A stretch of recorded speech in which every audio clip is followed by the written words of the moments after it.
আসসালামু আলাইকুম। আজকের রেসিপি হচ্ছে চিংড়ি মাছ আর মুখী কচু। চলুন দেখি পুরো প্রস্তুত প্রণালীটা। প্রথমে আমি কচু কেটে ধুয়ে নিয়েছি। রান্না করার জন্য চুলায় প্যান বসিয়ে তেল পেঁয়াজ দিয়ে দিয়েছি। তারপরে চিংড়ি মাছ, ধনিয়ার গুঁড়া, হলুদের গুঁড়া, মরিচের গুঁড়া, আদা রসুন বাটা, পরিমাণ মতো পানি, লবণ দিয়ে কষিয়ে নিয়েছি। তারপরে দিয়ে দিলাম আমি কচু ভালোভাবে কষিয়ে নিয়েছি ৫-৬ মিনিটের মতো। এখন দিয়ে দেব পরিমাণ মতো জল দিয়ে রান্না করে নিচ্ছি আরও ৫ মিনিটের মতো।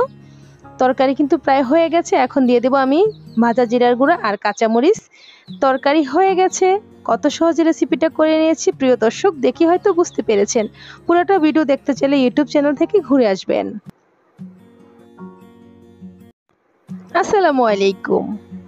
আজকের রেসিপি হচ্ছে চিংড়ি মাছ আর মুখী কচু। চলুন দেখি পুরো প্রস্তুত প্রণালীটা। প্রথমে আমি কচু কেটে ধুয়ে নিয়েছি। রান্না করার জন্য চুলায় প্যান বসিয়ে তেল পেঁয়াজ দিয়ে দিয়েছি। তারপরে চিংড়ি মাছ, ধনিয়ার গুঁড়া, হলুদের গুঁড়া, মরিচের গুঁড়া, আদা রসুন বাটা, পরিমাণ মতো পানি, লবণ দিয়ে কষিয়ে নিয়েছি। তারপরে দিয়ে দিলাম আমি কচু ভালোভাবে কষিয়ে নিয়েছি ৫-৬ মিনিটের মতো। এখন দিয়ে দেব পরিমাণ মতো জল দিয়ে রান্না করে নিচ্ছি আরও ৫ মিনিটের মতো। তরকারি কিন্তু প্রায় হয়ে গেছে। এখন দিয়ে দেব আমি ভাজা জিরার গুঁড়া আর কাঁচামরিচ। তরকারি হয়ে গেছে। কত সহজে রেসিপিটা করে নিয়েছি। প্রিয় দর্শক, দেখি হয়তো বুঝতে পেরেছেন। পুরোটা ভিডিও দেখতে চাইলে ইউটিউব চ্যানেল থেকে ঘুরে আসবেন।